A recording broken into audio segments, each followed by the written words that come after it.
wrong for pre-gaming my wife's dinners? My wife and I are both 32. Since we got married and moved in together 5 months ago, my wife has simply not made nearly enough food for me. This is not the kind of situation where I'm constantly agitated at her for incompetence or anything like that. I would be more than happy to microwave a burrito. I would be more than happy to whip up a peanut butter and jelly sandwich. But I can't. My wife has, every single night of our marriage, done the same thing. She'll make me a tiny dinner. I'm talking like a Chinese chicken salad with 30 grams of chicken and 10 leaves of lettuce arranged fashionably with dressing. When I finish eating, I'm still hungry because for a 230-pound man who works a physical labor job, it's not enough food. At first, I tried to openly communicate with her, but she always took it horribly. She would adopt a 1,000-yard stare and then begin talking about how incompetent she is and how she can't even make her husband a proper dinner. I try to calm her down with, "Oh honey, that's not the case, I just eat too much," or "Don't worry about it, I can make a bit more." I try to be overwhelmingly positive. It never helped. She would always just get incredibly disappointed in herself, cry, and or take it out on me. And then she would make the same exact amount the following day. After the communication route failed, I tried to eat her dinners as is. It became hard to sleep at night due to hunger, and I lost 7 pounds in the first month. Eventually, I figured out my own system. On my way home from work, I started swinging by a fast food restaurant and getting myself a burger. I would basically pre-game her meals with some more calories. I figured it was a win-win, as what she doesn't know can't hurt her, and I could have my fill of food. I would eat on my way home, walk in the door, pick at the salad or quinoa or homemade mac and cheese she made, compliment her for her delicious cooking, and later dispose of the wrappers discreetly. 2 days ago, I was on my way home and in line at a drive-thru. My mother-in-law was coming out of the restaurant. She ran over and greeted me. I asked her in a humorous way not to tell her daughter where she saw me because she'd take it badly, and she agreed. But then she knocked on me anyway. I got home to a furious wife who demanded details. When I provided the truth, she got extremely angry and looked legitimately hurt. I'm not good at handling confrontation and feel like I betrayed my wife in some way. Was I wrong here?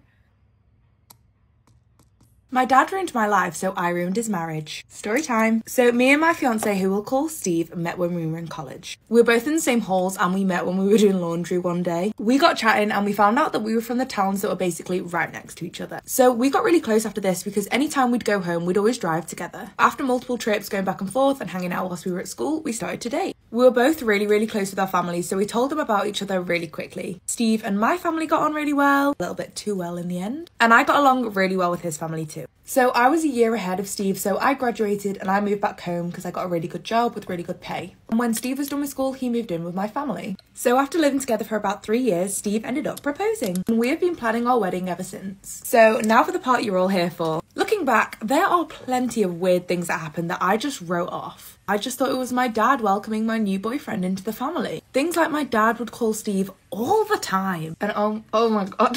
His name was saved in Steve's phone as daddy-in-law.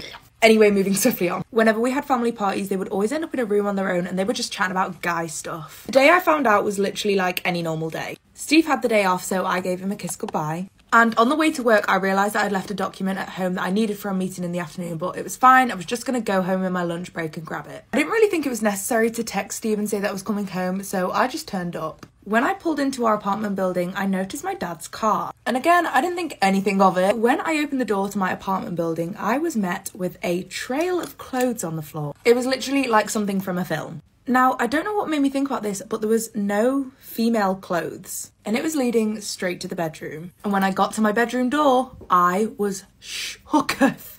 And something in my brain just told me to start recording on my phone.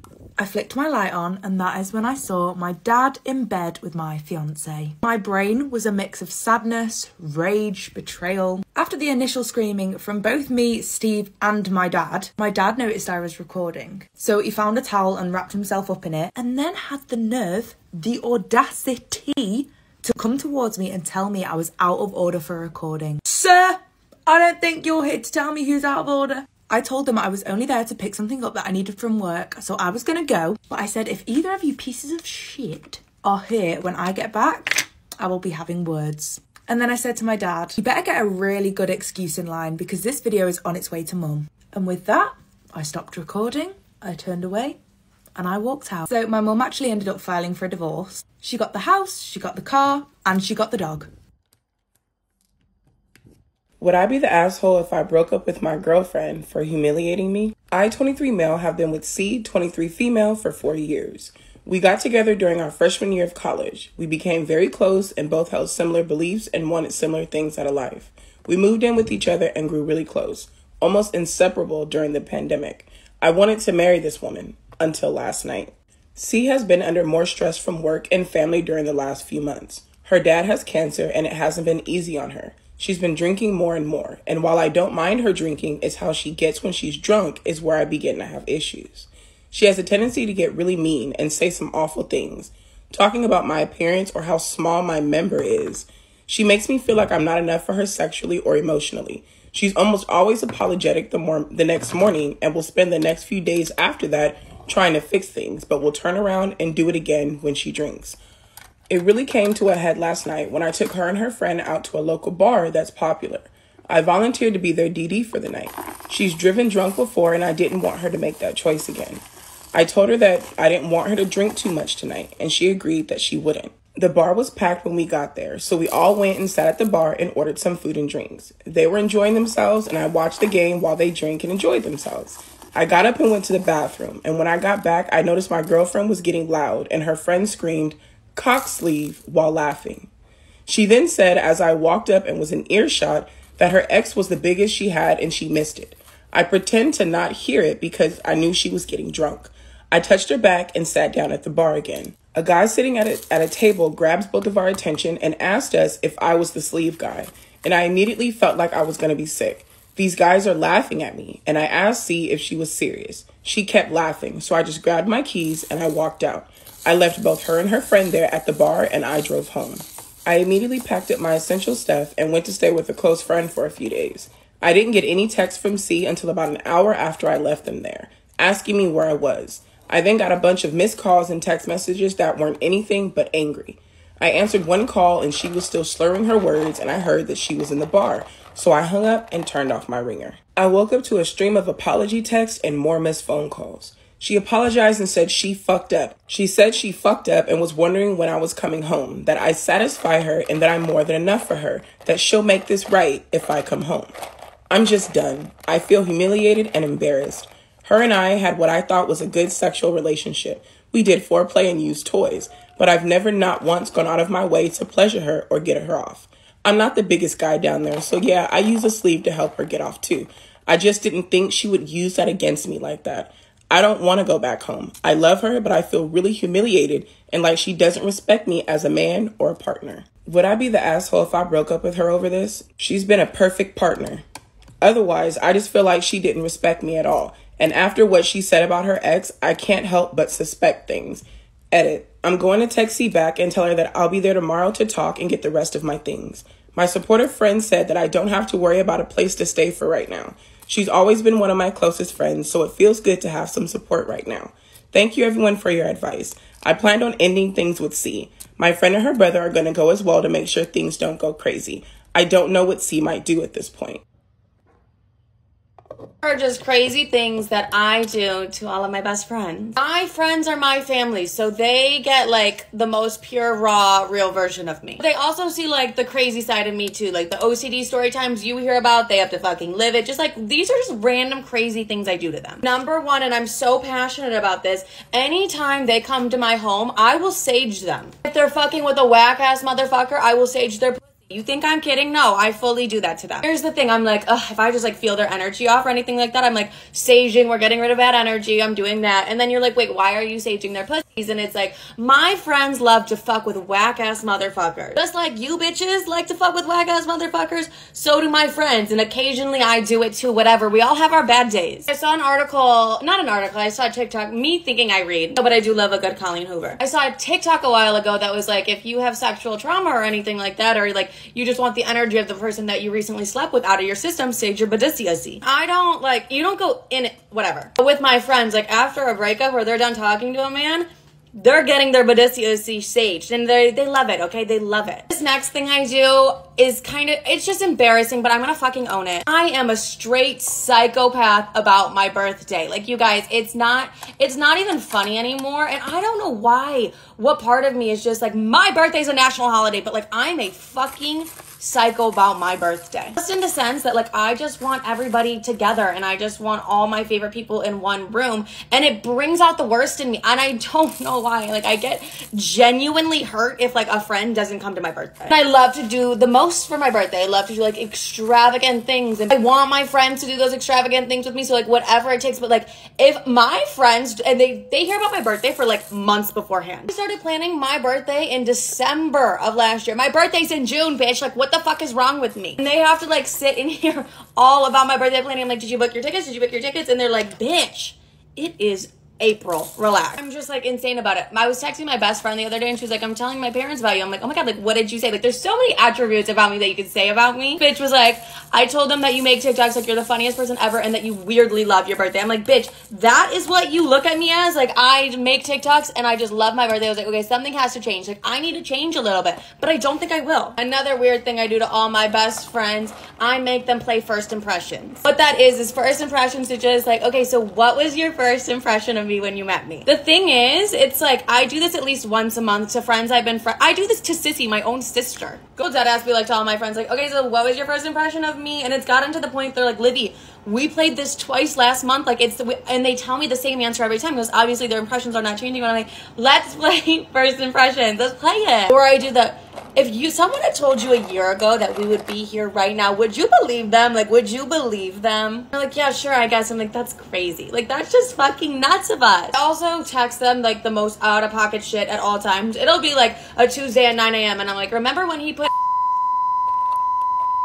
and they're like, dear God, Livy, it's like 5 a.m. I just had a meeting with my boss and you want to text me that? But like whatever thought I have that comes to my mind, my friends are getting that text immediately. So anytime I end things with a man, we call it a breakup. Like I could have hung out with someone one time and I'll be like, you guys, I'm going through my breakup. Like we just call it my breakup. By we, I do mean me, but now they're like, okay, Livy's like, she's going through a breakup. And it's just like, I'll text them and I'll be like, I'm just really sad about my breakup. And they're like, Livy, you hung out one time. Like, what are you talking about? They've learned to be more sympathetic. They've learned to just like go with the shenanigans of like the breakup. They'll be like, how's the breakup? I'm like, it's good. A week later, I'll be like, the breakup's over. They're like, fucking good, because you only knew that man for like a month, Livy, so let it go. Now I have them calling it a breakup. Like they will be like, well, I'm going through a breakup, and I'm like, you did 2 dates. They're like, it's still a breakup. Like, you know what? And that's so fucking valid. Like if you even spend even a little bit of time with somebody and you're ending things, it's a breakup. Treat it as such. I don't care. I don't make the rules. Yes, I do. I love to also make them uncomfortable at times and just be like, do you think my dad thinks of me? It's like, you know, I don't have a dad, and they're like, Livy, no, he's literally not thinking of you. I'm like, I know,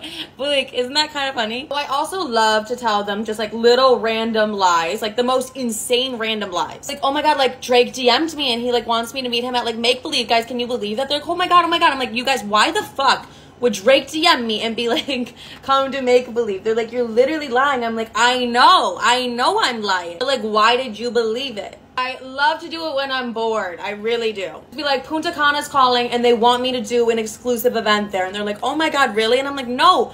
How would Punta Cana call me? I also make them sit and listen to the YouTube tarot card readers with me, like where you pick a pile. The girls that know, like the girls that are like, oh, Livy's doing a pick a pile, but I will make my friends and we'll both pick a pile and we'll listen. And I like make them weigh in. I'm like, okay, so what part of my life do you think she's talking about? Like, what do you think? And we have a deep dive on the YouTube tarot card readers. Speaking of tarot cards, I recently started reading theirs, but I'm new to it, so I'll be like, I feel like this card is saying block your ex because you keep texting a bitch, and we all know it. But like, we have been doing weekly tarot card things, and I love reading their birth charts, the astrology. Those are just some weird things I do to my friends. Match with a murderer on Tinder. Disclaimer, this is not my story time. All of this happened 2 years ago, and if you are on a dating app, please be careful. I matched with this really cute guy on Tinder. He said he was a doctor, and he had all of these pictures to back it up. So I completely believed him when he said he was an oncologist. I was 22 at the time, and I realized that we did have a big age gap. You see, he was 36. Talked on Tinder for a couple of days, and then we moved over to text message. And he was so charming. He was reciting poetry to me. We even discussed the movie Pride and Prejudice. Looking back now, he asked me all of my favorite things. And from there, he started talking to me about my favorite movies, my favorite actors, favorite foods. I mean, he even sent me recipes. He was perfectly charming in every single way. Finally asked me out on a date, and we went to a beautiful, expensive dinner. The restaurant was right by a river. Then he surprised me with a boat ride on the river. The date was magical, almost too good to be true. Then things just got really strange. He was texting me nonstop for 2 days, asking me how I was, literally asking me what I ate for dinner, all over me. That's when he shows up unannounced to my apartment, and he's carrying a huge duffel bag. I mean huge. huge and super heavy. And he tells me that his apartment flooded and that he didn't have anybody else to stay with, essentially asking me if he could stay at my place. I really didn't know if I should, but I thought, what's the worst that could happen? We already went on a date. I told him he could sleep on my couch, but that nothing would happen between us. He agreed and promised that he wouldn't try to make any moves on me. He comes in, puts his bag down, and just starts making dinner in my kitchen. He made soup and a beautiful salad. When I tried the soup, it tasted horrible. The first thing that ran through my mind was, oh my gosh, did he put something in this? But I couldn't believe that that would even be a possibility. We watched a movie and then I went to bed. I wake up to banging on my door at 2 in the morning. Do you know how scary that is? He yells, I left my phone in there, I need to get it out. Then I realized, hold on a second, you didn't even come into my bedroom. First I pretended to be asleep just to not have to open, but then he kept banging louder. And then his voice got angry. He said, I know you're awake, just let me in. I finally said, sorry, I'm not gonna let you in, you're acting strange. Then he laughed and said, oh my gosh, stop being so dramatic, just let me in. But I did not. I didn't tell him, but I called the cops. Luckily, I live 2 minutes away from the police station. He did not know this. I went into my bathroom and told the cops to come right away. For the next 2 minutes, he went silent. I pressed my ear to the door. I could hear him unzipping something, putting stuff down, and suddenly he starts banging on the door again. That's when the cops knock on my door and he goes to open. 10 seconds later, the cops knock on my door and tell me it's safe to come out. But the cop says, be prepared for what you're about to see. I open my door and there on my living room floor, there's a plastic tarp, knives, handcuffs, whips. Apparently this guy had been terrorizing women all around town. But fortunately, he had not unalived anybody. He would essay them and then tie them up and do things. But none of these women had reported him except for me. He went to prison and called me apologizing. Be careful out there. Today I fucked up by going in my wife's purse without asking. Today I fucked up. Well, late last night. I heard my wife's phone ringing in her purse. She was already in bed, so I reached in there and got it out to hand it to her. When I went to retrieve the phone, I also saw some candy in there. So I got the pack of candy out also and ate the small pack of about 11 pieces of Sour Patch Kids. I woke up about 3 a.m. in the morning having to use the bathroom. When I went to go to stand up, I felt really woozy. I thought this was because I was recently diagnosed with MS, and I thought it was a side effect of my MS. I stumbled onto the bathroom and I had to sit on the toilet just to pee. I get back to bed and I could not hold a coherent thought in my head. I'm thinking, oh my God, if MS is causing this confusion, there's no way I can live like this. My mind is steady racing. I wake up my wife and tell her how I feel. I tell her if I don't wake up or if I go crazy, tell my kids I love them. She asked me if I want to go to the ER. I said no because my dad suffers from panic attacks and anxiety. He goes to the ER twice a week because of it. I was thinking maybe I might just be having a panic attack. I was like, my wife has good insurance on me, so if I die, they'll be taken care of. I finally fall back asleep. My wife wakes up to go to work the next morning. She asked, does she need to call in work and take me to the doctor? I told her no. She then walks to my side of the bed and sees the empty candy wrapper. Then she asked me, quote, did you eat my candy? I get a good look at the candy wrapper she's holding up since all the lights are on. I see her holding the empty wrapper of what I thought was Sour Patch Kid gummies. They were actually edibles called Stony Patch Kids. Then she starts laughing and says, that's what you get for going in my purse without asking me. Am I in the wrong for dropping my friends for revealing my husband's infidelity? I, 44 female, have known for years that my husband, 49 male, cheats on me. I grew up with a single mother who worked night shift at a motel.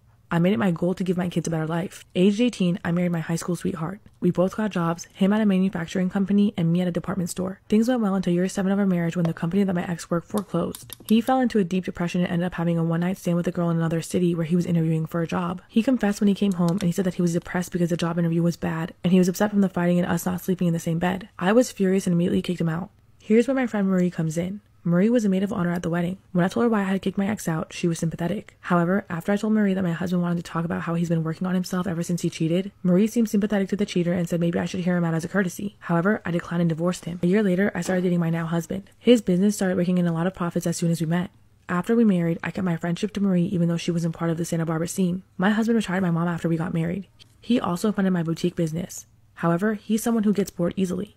At first, when I caught him cheating, he apologized. However, this one time we fought about his cheating, he threatened divorce. After that, he and I suddenly came to an agreement that his affairs better be discreet. It was never openly discussed, and he knows that I prefer he be faithful, especially since we have an active sex life. However, I prefer this over divorcing, ruining my daughter's life, and dealing with a prenup that his lawyers crafted that protects his future earnings as well. Yes, that is legal. In my circle of friends, many women deal with this. They subtly provide me with emotional support.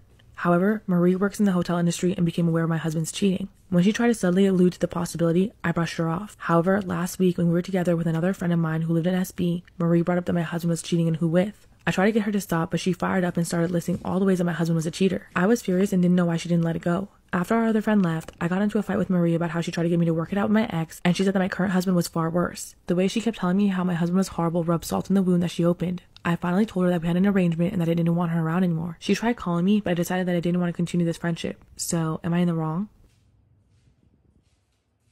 My husband, 36 male, doesn't want me, 38 female, to use our IVF embryos because he doesn't feel ready to have kids yet. My husband and I have known each other for 12 years and have been married for the last 3. We started living together in 2016, and close to 2 years later, he lost his job and was working dead-end jobs for close to a year. We decided that he would take classes and get a trade so he can get a better job. I work in healthcare and make decent money, so I was okay to take over the bills. After he finished classes, he still had a hard time finding a job because of COVID. So overall, for the last 4 years, I paid for everything: rent, bills, food, everything. I want to have children. He knew this early in our relationship. He at the time said that he could see that happening for him one day, but not now. Because it was taking him a long time to get a job and I was getting older, I asked him to do IVF for embryo freezing. We did it last year and froze 3 embryos. 2 months ago, he started a job. It's not the best salary considering the price of things nowadays, but it's okay money. I told him I want for us to try and get pregnant now or use the embryos. He said he's not ready to have kids right now. I told him I don't really have any more time to wait, and even though we have the embryos, we don't know if they will actually work, so I really think we need to start trying. And also, there are very few men who actually get to a point when they can actually say that they are ready for kids.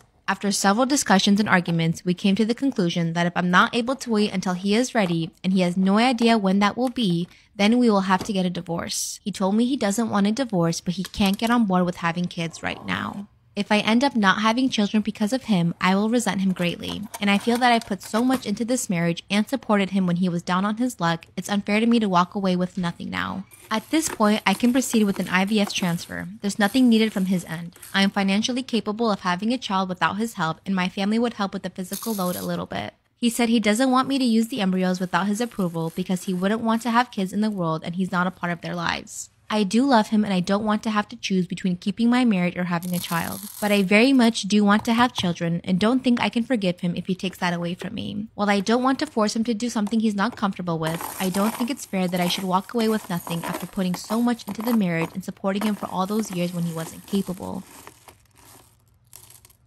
My husband's upset that I gave him permission to get with my best friend. Story time. So my best friend, who we'll call Amy, is a single girly, and she low-key has more in common with my husband, who we'll call Steve. Both of them are very positive people with great senses of humour, but I'd never seen them be flirtatious other than like a quick hello, being cordial with each other whenever they'd see each other. They were always very respectful of each other. So it did come as a little bit of a shock to me when I heard what they had to say. Steve insisted that he loved me, and this was nothing more than just physical attraction.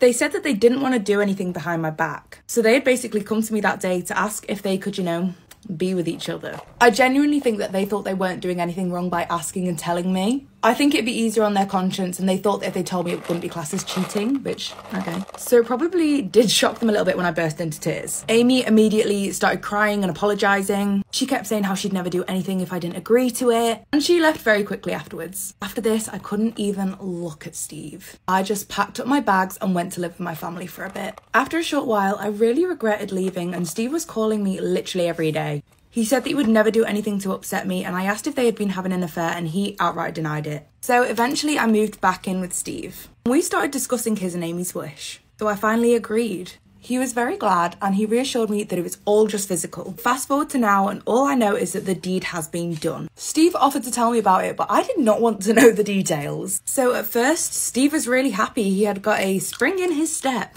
Recently, he started to get a little bit more depressed. He was complaining that I had changed and that he missed me. He was upset that I wouldn't let him tell me what was going on with Amy. And he kept on and he kept on. And I told him that I would give him an unlimited pass if he would stop bringing it up. But that only made him more depressed. And now he is flat out blaming me for the change in our relationship. He said that I tricked him. He said that I could have said no. And that if I had done that, these changes in our relationship would not have happened. Then he started saying that I'm wrong for cutting off Amy because now she's upset that she lost a long-term friendship. So I asked him what he wants from me now because I feel like I have done everything to try and make this relationship work. I told him that he should probably see someone about his depression, but he just shook his head and told me that I didn't get it. So at what point do I say enough is enough? Oh, and by the way, him and Amy are still seeing each other. Teachers, what's the most insane thing a parent has done to you? This one dad first tried to bribe me, and then tried to fight me. I'd say about every other year, I get some feedback from parents or students to change a grade. Last June took the cake. I had a student named Preston who did pretty well when he actually did the work. Unfortunately, this was incredibly rare for him. Preston was late every day, had an attitude, and was your usual troublemaker. This class was one he needed to graduate. I called him up several times over the semester to discuss his grade, but these discussions were generally ignored. I said, if you do your work from now until spring break, I'll let you make up for the missing work so you can pass with a good grade. Nothing changed. No problems for me. When all was said and done, he had a solid 60.3% going into the final. I told him the final was pass/fail for him. Pretty much any failing mark would drop his grade, and he would not be allowed to graduate. He says, no biggie, I've got it. Well, he didn't quite have it. He scored 39% on the final, and failed. The day after the final, he came in to see me. This is the day before the grade is due. Can I make up some work? Can I do some extra credit? Is there anything I can do? I replied, no, I'm sorry. I gave you several chances to make up for your missing work. You ignored them. I told you it was do or die on the final, and you died. You can talk with your counselor, and you'll more than likely have to do summer school. But I have family coming from out of town. Okay, I need to pass. Well, I feel bad then, because you are not passing. My father is not going to be happy about this. Well, that's a conversation between you and your father. This is the grade you earned, Preston. Preston seemed almost surprised at my response, and asked, you know who my father is, right? Of course I did. Everyone did. Preston's dad was an extremely successful real estate developer. He was one of the richest men in the entire state. This was probably why Preston had such a bad attitude, because everyone had always let him do anything he wanted because of who his dad was. But not me. Preston, your father has nothing to do with your grade in my course. That is the end of the discussion. He left, and about 30 minutes later, the AP in charge of my department was at my door, asking, what's going on with Preston? He failed. Is there anything he can do? No, and to be honest, I don't like being questioned about this. He failed. That's that. I am not questioning you, I just want to know what's going on. I then said, and that is a question. He failed, you can support me or not, but that isn't going to change. This was important because in my state, only teachers are allowed to assign or change grades. He left, and as he was leaving, I said, you know, if he put in half this effort this semester, he would have passed. It bothers me that everyone is coming down to discuss this with me. I've been teaching for 15 years, I kind of know what I am doing. I go off to take care of some paperwork, and return to my room 15 minutes later, and the principal is waiting outside my room. I enter my room and he comes in with me. I close the door, and he says, Preston is failing. His mother is in my office right now. Why won't you let him pass? I say, well, there really isn't anything to talk about. He failed the class. You can review his grades online. I'll be honest with you, I really resent you questioning me about this. I assign grades based on how they do their work. I don't need to rationalize my grades to you. Either I know how to do my job, and you let me do it, or I don't know how to do my job and you put me on a corrective program so I can do it to your satisfaction. Do you think I know how to do my job? He said, yes, but... I interrupted him, then let me do it. I am willing to listen to input if you know how I can do it better than I am doing it now, but this really can't continue like this.